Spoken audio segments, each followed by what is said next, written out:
The 1998-2010 Ford F-150 key fobs typically use a 3-volt lithium coin cell battery.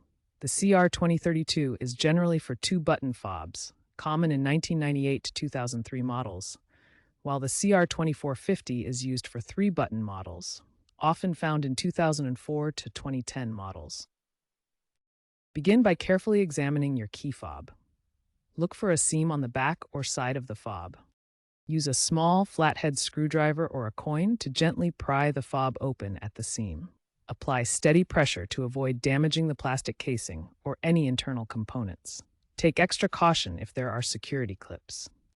Once the fob is open, carefully remove the old battery, noting the polarity plus-minus markings to ensure the new battery is inserted correctly. Insert the new battery, making sure it aligns with the proper polarity markings inside the fob. After inserting the new battery, carefully reassemble the key fob, ensuring that all the parts fit snugly back together. If the fob has a rubber seal or gasket, make sure it is correctly positioned to prevent moisture from entering. Press the key fob buttons to test if the new battery works. If the buttons don't work, then reopen the fob and double-check the battery polarity and contacts.